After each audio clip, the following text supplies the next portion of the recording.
सढौरा के गांव सरावा में आज सुबह 5 बजे दो ट्रकों की आमने सामने की टक्कर हो गई।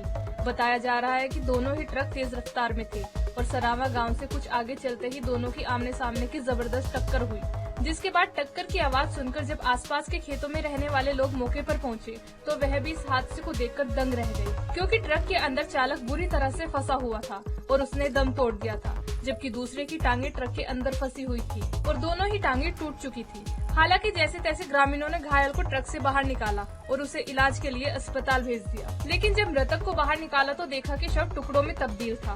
ग्रामीणों ने इस मामले की सूचना तुरंत पुलिस को दी और पुलिस ने आते ही शव को अलग अलग टुकड़ों में ट्रक से बाहर निकालकर एक गठड़ी में बांध दिया।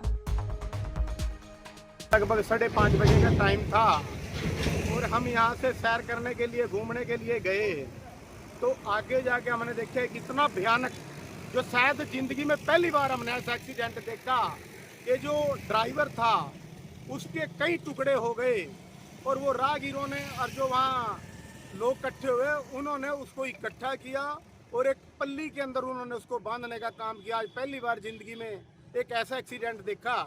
एक डंपर तो यहाँ से बजरी का ओवरलोड डंपर था, वो तो सढौरा की तरफ से गया और जो दूसरा डंपर था वो शाहबाद की तरफ से आया।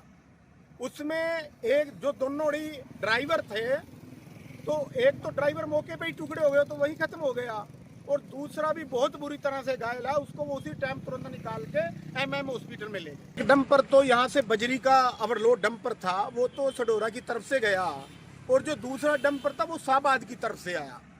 उसमें एक जो दोनों ही ड्राइवर थे तो एक तो ड्राइवर मौके पे ही टुकड़े हो गए तो वही खत्म हो गया और दूसरा भी बहुत बुरी तरह से घायल है, उसको वो उसी टाइम तुरंत निकाल के एमएम हॉस्पिटल में ले गए।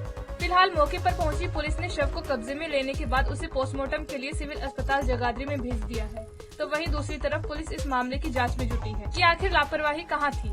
लेकिन बड़ी बात तो ये है कि यहाँ पर अमूमन कई बार हादसे हो चुके हैं और कई लोग अपनी जान भी गंवा चुके हैं। बावजूद उसके न तो इन डंपरों पे ब्रेक लग और न ही इस रोड पर होने वाले हादसों पर ब्रेक लगती है, जबकि आज भी ग्रामीण इस हादसे के बाद दहशत में है। पंजाब केसरी टीवी के लिए यमुनानगर से तिलक भारद्वाज की रिपोर्ट।